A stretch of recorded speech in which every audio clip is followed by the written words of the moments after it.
shoot, what said did you claim it? It's that Xbox, spin the block, his legs slide. Fast talker, no riddling, moonwalking, selling moon rock just to make dividends. You in traffic with family? That much making a portrait. Gun kick back, not grannies from porches. David on the scene, you know that it's scorching. What's a man with king? No response to the saying, advancing the line, advancing the payment. You front the game and shoot, what said did you claim? You already know the time, told my boys to hold the line. We gon' shoot it out in seconds, leave you posted like a vine. Bow your head down to the king, leave your roses at the shrine. We stay ready for the war, just need the king to drop the sign. Say what you running from, what you running from? I'm with my team, we bleed green, that's what you wanted, huh? Say what you running from, what you running from? I'm with my team, we bleed green, that's what you wanted, huh? This what you wanted. This what you wanted, huh? Peace and blessings, and welcome back to Xbox Frontline News with your boy, the King. Now, it's a wonderful Monday, and on this wonderful Monday, it is the 14th. Now, hopefully you guys got a chance to see Superman like I did over the weekend. Now, I got a chance to see Superman twice. Saw it once at IMAX, and then I saw it at RPX. I think, honestly, this is probably one of the greater Superman films in recent history. I'm not a fan of Zack Snyder. I'm not a fan of Zack Snyder's universe. I'm not a fan of how Zack Snyder views superheroes. Me, if you look behind me, I'm a huge superhero fan. I do believe in the Holy Trinity when it comes to Batman, Superman, and Wonder Woman. I do have them as well as Aquaman. I do love the universe itself, with the Shazam and the Flash being my two standouts in that universe. I do like Power Girl for obvious reasons. But at the end of the day, I thought that this movie, James Gunn brought what he brings to all his films: heart, flavor, and that comedy, right? He brings comedy, he brings seriousness, but he also brings that comedic comic book flair. It's a comic book flair, it's a je ne sais quoi that not many people actually have. And he's able to tap into this universe within himself to bring this out to others. So I truly appreciate the work that he's done. And my patronage to him was, I took my son to see it, then I took my wife to see it. And I thought that ultimately that I needed to go see it twice regardless. So it was a great excuse to do so. But again, please leave a comment down here if you believe that you like the Snyderverse better. What did you feel? How did you feel about Superman? Me personally, again, you got my views right now. So please, if it's any type of disparity there, talk to me about it. Let's hear about it. But I do have that channel working on that we will be going into comic books. We will be talking into that stuff. So just hold tight. We're going to get there. Now, this week we do have a bunch of news. Some of the greatest news that we do have is about sales figures. And ultimately, a lot of people are looking forward to this Xbox handheld. After recent news, I want to know how many people are still on board with this Xbox ROG Ally X, or the Xbox ROG Ally. Are you still there? Are you listening? Technically, we all pretty much saw the price and structure leak online. Now, maybe if you didn't, right? It's kind of crazy. The fact that certain things leak out ahead of time before official releases let you know exactly that we're living in the age of now, not the age of, let's figure it out, let's get this done, let's present it properly. We're living in the age of now. So dropping a price seemingly based off a leak is not too far-fetched. We are here now. So, okay, cool. So today, I think somebody did a Google search and they found out in Europe the price of the Xbox ROG Ally X and the Xbox ROG Ally. And needless to say, the prices were insane. I think it's like one translated to, it was like 899 pounds. That translated to 1,200 USD, and the other one was $599 that translated into like 900 or 800 USD. Me personally, I knew what this thing was going to be regardless to what. I knew that it was going to be $1,000. I knew pretty much what type of device I'm looking at. I know there's going to be people who deniably say, oh, how does this reach market penetration? Well, it's not really made for mass market penetration. You know, if you look at the old specs from the Xbox ROG Ally specs to the Asus ROG Ally Z1 Extreme specs, you can look at the threads. It's 4 cores, 8 threads on the ROG Ally, Xbox ROG Ally, and Xbox ROG Ally X is 8 cores, 16 threads, and the Z1 Extreme is 8 cores, 16 threads. The main difference is, you know, the RAM that's on board for the Xbox ROG Ally X compared to the ROG Ally Z1 Extreme. It's a boost across the board. You have 24 gigs here, you have 16 gigs there, you have 1 tera here for the storage on the Xbox ROG Ally X, and you have 512 here. The display monitors is pretty much the same displays. That was a little bit concerning to me, but the battery wattage is slightly greater on the Xbox ROG Ally X versus the ROG Ally Z1 Extreme. Now, the reason why I'm not talking about the first one is, the cheaper model is because I'm just going for the higher price model. And I think anybody that is in the market for this device aren't under any impressions that this thing was going to be cheap in any form. This was always going to be a premium form factored machine.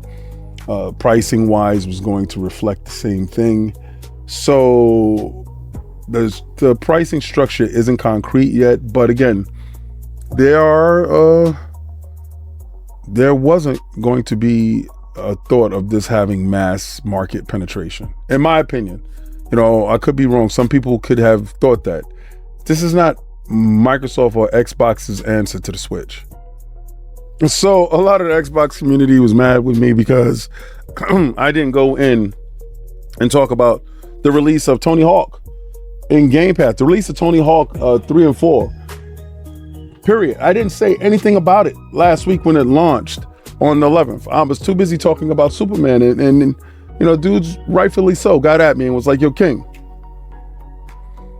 you really need to, you know, cut out your biasness. Now listen, in my environment where I grew up, skateboarding was not a thing. All right. So we kind of viewed that as California, you know, surfer dude, skating dude type of thing. What I got to do is I got to give respect to Tony Hawk and put some respect on his name. Because when this game came out, right, and it was released on the Xbox, November 15th, 2001. And that's been 24 years.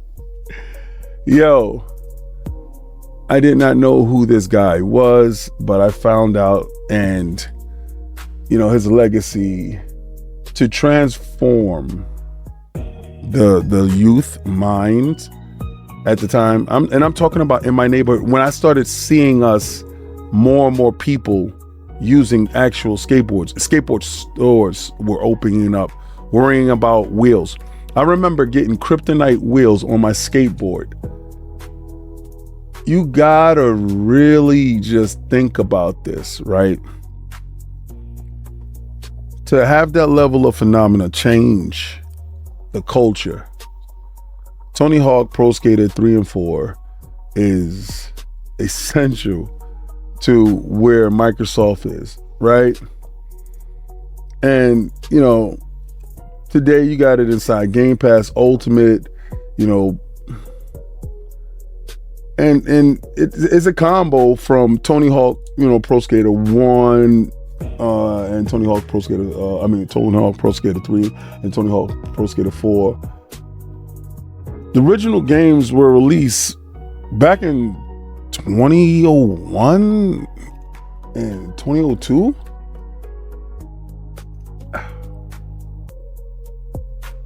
salute. To salute to relevance, to salute to still being able to do this. Salute to Game Pass for having it a day one drop. You know, this is Microsoft IP. Some IPs you really look at and you say, damn, man, are they going to make this? Is there a market for it? And Xbox felt that there was a market for this, and I support it. I haven't downloaded it yet inside Game Pass, and with my backlog right now, to be honest with you, this is one of the games that hit this month, and I'm still focused on the stuff that I got to do and play. But for anyone that is a hardcore fan, that is a softcore fan, that is a casual, that is just peeking through the windows, just trying to see if it's a Game Pass game that you was like, let me see something different.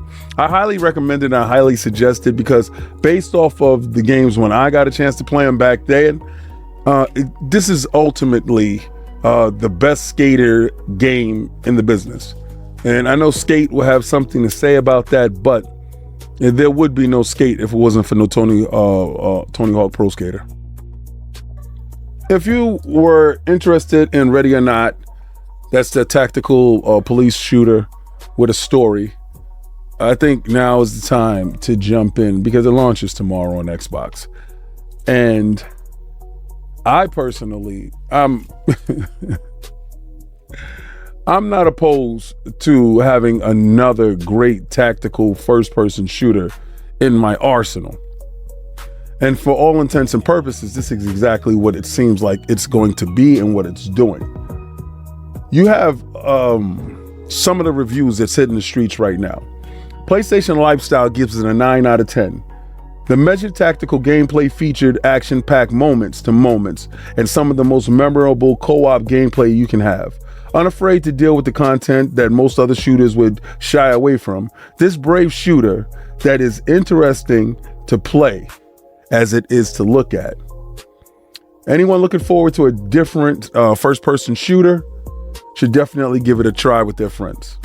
Video Gamer gave it an 8.5 out of 10. If you've been looking for that SWAT simulator for the console, and judging by the game's popularity on PlayStation Store, and a lot of people have Ready or Not, is a good indication this is probably one of the best as it comes. It could do with some little bit more polish around the controls on the board, but the VOD Interactive has done a great job bringing the game to a lot more players, even if the PC gamers are suffering some minor consequences.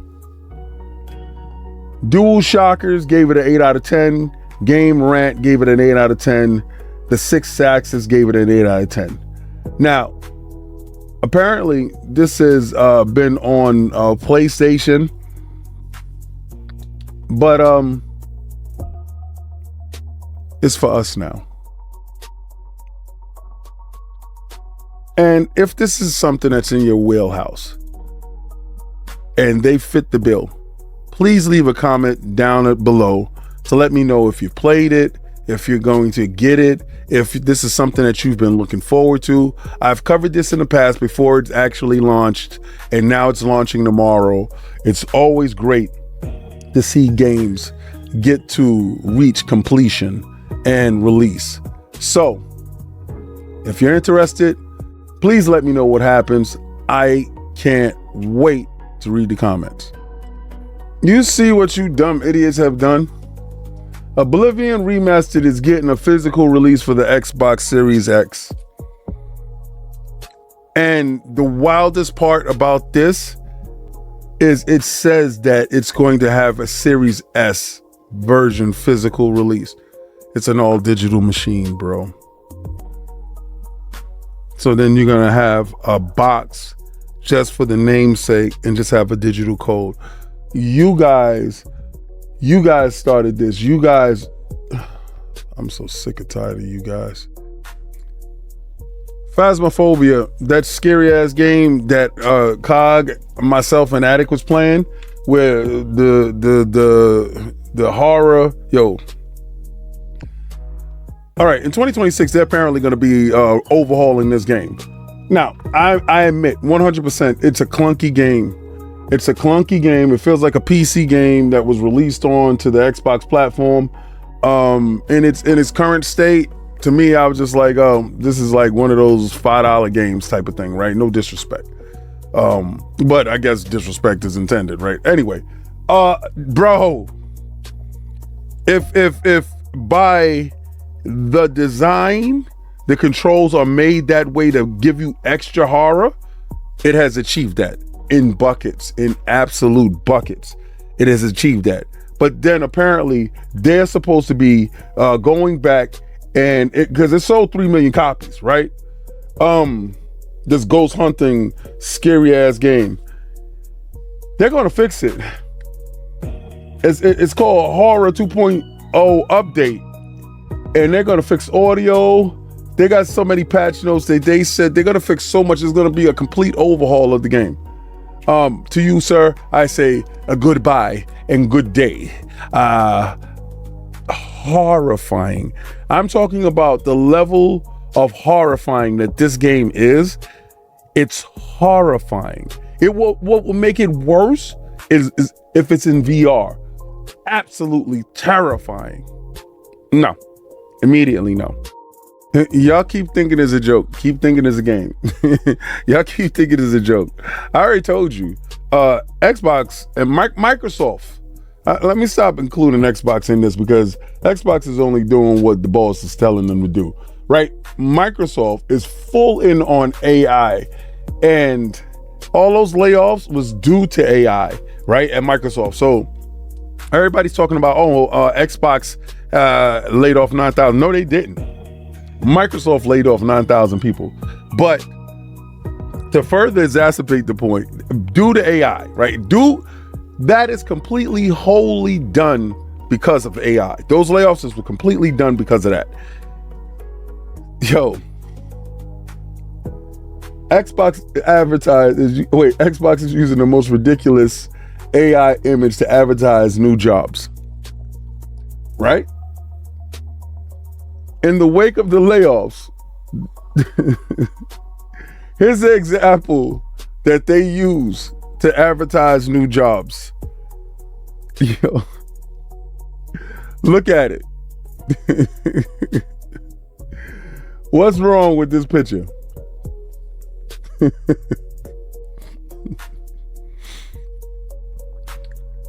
The monitor's backwards, bro. You can't make this up, man. You can't make this up. You can't make it up, son. Man. Yo, you do it to yourselves every day.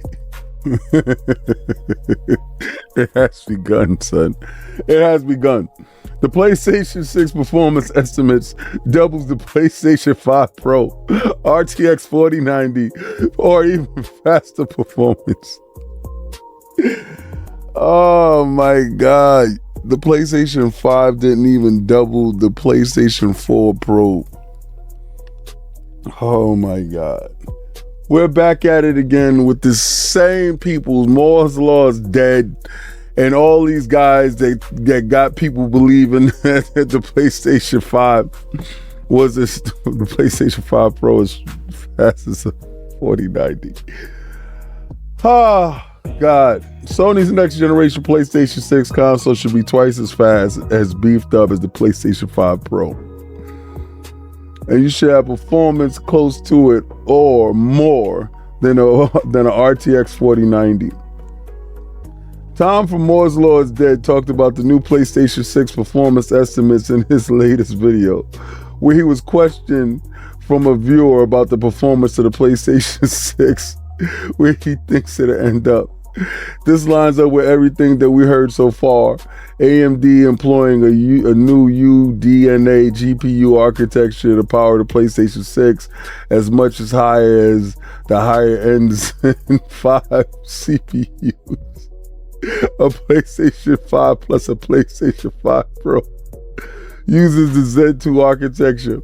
We should expect to have 4K at 120 frames and even 8K at 60.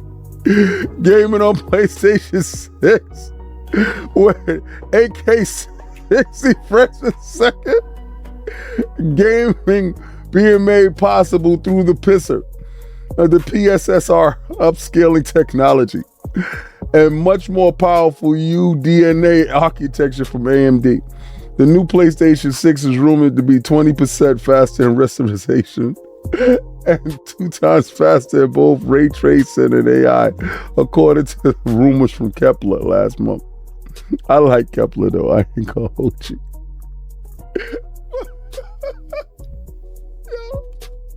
Hashtag no PlayStation 6. We're gonna run it up on these pups. You suckers fall for anything. That thing gonna be $5,000. Forza Horizon 5 has released on the PlayStation console, and it has sold 2 point some odd million copies on that console. Microsoft are complete geniuses, where we can say, oh, we don't want something to go someplace. There happens to be a market for it. There has to be a demographic for it. And it bears weight. Going forward, where we feel that console gaming has reached a dead end. No, it's a divergence point where old ideologies have gone the way of the dinosaur. We viewing not on my lawn and this type of mentality, mine, where the future generations are open and willing to accept things in different places that don't have the same intrinsic meaning to them that it does for us. So I salute Microsoft for looking at the puzzle and figuring out how to get to the end result with just breaking the mold. This is exactly what I was talking about with, I said, domination into the ecosystem. And they get into the ecosystem, and foreign games that are really great are going to flourish. Regardless to what, a great game is a great game. So Forza Horizon, there's no denying that Forza Horizon 5 is not a great game. So this is no real surprise. I guess it really shocks and amazes a lot more other people based off of the fact that those arguments that people are having right now with exclusivity to one ecosystem is kind of stupid. I just had to say this, right? When Sony's first party game of the year, remember when I was talking about I don't give a damn about game of the year, stuff like that, because I can't celebrate somebody else's accomplishments. And I'm going to tell you exactly how irrelevant that is for talking points for console warriors, where they tell you that Game Pass or Xbox doesn't have any game of the year contenders. When Xbox can release an old game into your ecosystem and it can sell better than some of your first party games, notably your game of the year, Astrobot, couldn't reach the level of success that Forza Horizon 5 has released and has exceeded and achieved. It's a telling thing. It's a sad state of where we are with 3D platformers, because I actually like Astrobot. Did I think it was game of the year? Absolutely not. But do I feel that it was probably, and if not, probably one of the best 3D platformers that we've received in the last 3 to 4 years? Yes, one of the best. All right, so for this to happen, told you, it lends credence to what I said about the dominance of Xbox if it's released into an ecosystem that hasn't had this level of flavor, expertise, style, and grace released there. Not saying that the PlayStation doesn't have that same level of style and grace in their IPs. But what I'm saying is, one right now is willing to risk it all to gain it all. How desperate does Sony have to be in order to achieve that? And I'm gonna tell you this, and this is completely off the cuff, and this is a question for you dudes. Do you think Astrobot would do the same thing over in the Xbox ecosystem if it's released? Ask yourself and ponder that question. I'm willing to read those comments tomorrow. Now, for all intents and purposes, Ben Studios is completely a shell of itself. Last month when I reported this last month, right? Ben Studios reportedly laid off 30% of their staff. A lot of canceled projects, a lot of things were shelved, and Ben Studios was operating in a capacity of a support studio. Former Ben Studio employee, Jacob, has come out and announced that Ben Studios canceled a ton of unannounced projects, a ton of projects that was like being pitched at Sony. Now, we know that Ben Studios is best known for Days Gone, but it has been operating in a shell of itself capacity for a while now. Now, Fifth went on to note that some tasks that had involved, including that he was involved with, including creating and iterating open world events and missions, prototyping open world events, puzzles and systems, creating layouts for various POIs in the open world. Ben Studios was previously working on a live service game that was scrapped by Sony earlier this year, although the identity of the title wasn't divulged. Following Bloomberg reported that 30% of the team was being laid off following cancellation of said project. Sony Ben Studios' most recent project was the 2019 Days Gone, which launched on PlayStation 4, was later ported to PC, and previously the developer worked on Cypher Filter games on the PlayStation 1 and also developed Uncharted Golden Abyss on the Vita. Ben Studios, in my opinion, is a very talented studio. And for stuff like this to happen and go on and not be reported, and for you to have to delve through Reddit in order to find these articles, in order to bring this to light, shows you the hypocrisy that's going on in the industry today. Now, regardless of what I've told you, what I'm going to do, hashtag no PlayStation 6. We're going to run it up on these bums. I'm going to keep the boot on Kong's neck this whole generation because I see the hypocrisy. If I felt that they were equal, where reporting went down that Xbox got equal billing to PlayStation, listen, it's not like that. And this disparity in reporting and getting to real journalism or some type of parity between the two is so far in between that it doesn't make any sense, and it's absolutely disgusting. And in all seriousness, this should have been plastered all over the place, right? I don't think the demise of Sony is as broadcast as it should be. Maybe I'm looking at it through skewed lens, but I also look at when Microsoft closes studios or gut studios, the reporting is very vocal. Now that we realize that what I've been saying for a long time has been ultimately the truth, that we knew what would happen when Xbox games are released over to PlayStation.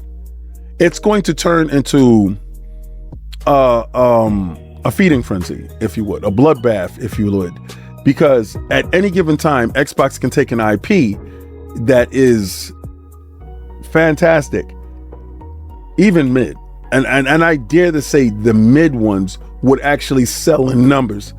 When we see stuff like Sea of Thieves selling in 3 millions, and we see stuff like Forza Horizon 5 doing 3 million, when we see these numbers reach these critically acclaimed in a short period of time numbers, what makes it more startling is the initial sales numbers of these games reached that nice number that Microsoft wanted to see from an IP that wasn't doing those metrics in other places, because it was already they had already reached their sales cycle. The zeitgeist is already gone.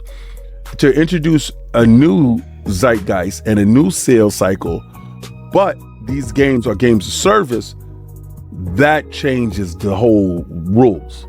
Because those people that did purchase this game, that are probably still playing it at spurts, still purchasing DLC, still purchasing content, right? Continuously. Now you have gave it a new influx of individuals that can do that.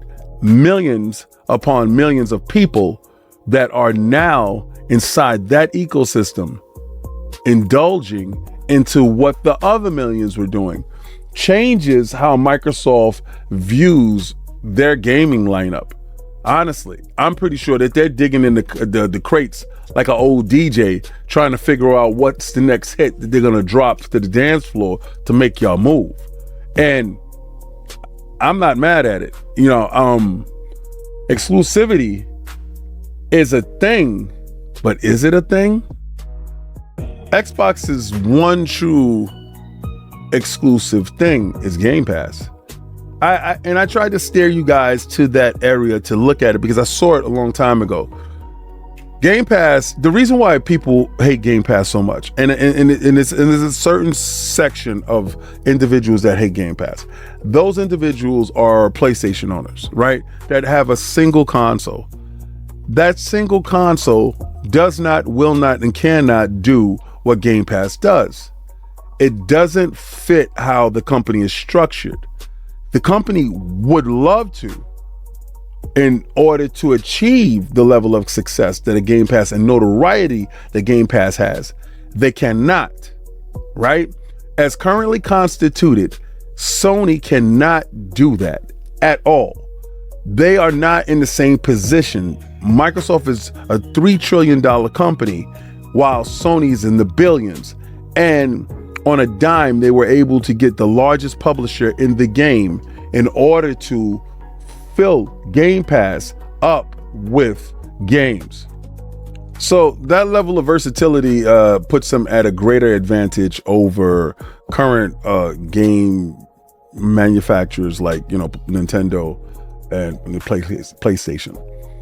Microsoft is uniquely qualified to do so and make this happen. Also with acquiring other studios. Now, I know people are asking all the time about consolidation and getting more studios. I think the industry is in a different moment right now. Whereas before, I would have told you probably a year or two ago, Microsoft was looking to do so. I think everybody's hunkering down.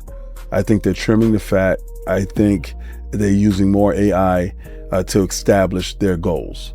And that is problematic. In the least, it's absolutely scary.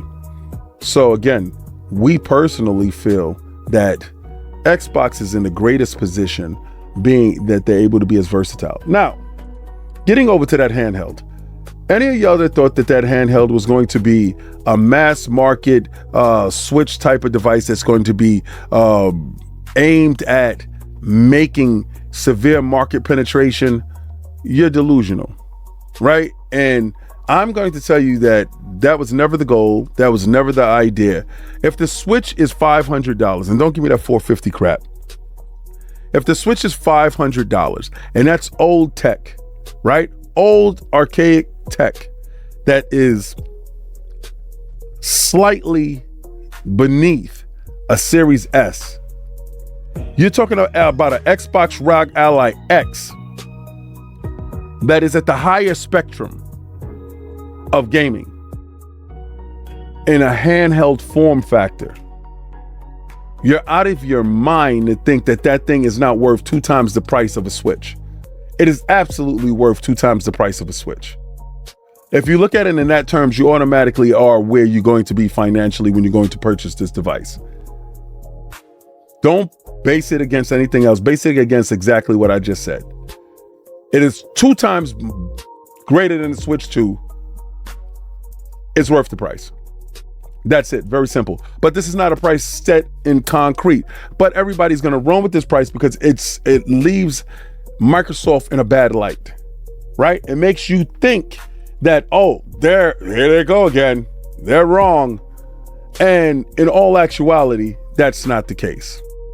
What truly is the case that we got a chance now to see the undoing of Sony with Ben Studios being probably one of the latest casualties from a studio that can make quality games, that can ship, that can release, that can actually get remasters done with the help of Nixus to remove doubt. I thought that Ben Studios was top notch. To see what's happening to them is disheartening. But to not have the industry back them, to turn a blind eye, Sony has canceled over 11 live service games, with one of Ben Studios being one of those games. Cut down significantly on studio sizes, gutted pretty much Bungie, probably destroyed Ben Studios. We don't know what's going on over at Naughty Dog. Guerrilla Games seems to be the only one that's not being touched. Hey, Herm. Shout out to Herman Holtz and keeping that studio going. If y'all know the lineage, you understand exactly what I'm talking about. But to a greater degree, have you seen that article that I just did right now, that I just read and I just reported on? I just read and I just reported on. Microsoft has a larger problem. They're completely tone deaf. And I think AI is the reason. I think AI doesn't know how to read the room completely at all. And I think AI puts them in a place because they're giving AI more autonomy to do things. And I think AI puts them in a place of unknowing. And I think that's a pretty bad place for them because they don't know how crazy they look. Because AI don't have eyes yet. But if you liked anything in this video, this is Xbox Frontline News with your boy, The King. I drop them videos 8:30 p.m. Eastern Standard Time every day. And I do appreciate you for showing up. Everybody that's watching this live premiere, I do appreciate you. Leave the comments down there. And if you see this thing right here, that's me battling Addict. Right? Now, you're going to see me playing Demon Slayer today on Frontline Gaming streams. And I know that you guys actually like to see when I'm playing games, especially when I'm getting my butt whipped. But trust and believe, Addict doesn't have a chance. So we'll see that live, and we will be co-streaming on both our channels. And we're going to have part 1 and part 2 of how we're going to get this done. But on our way to Tokyo, we're going to be doing crazy things. If you've seen Lord Sovereign this weekend, you saw him hitting that shake weight, and we told him, do it, boy. Don't you mess up.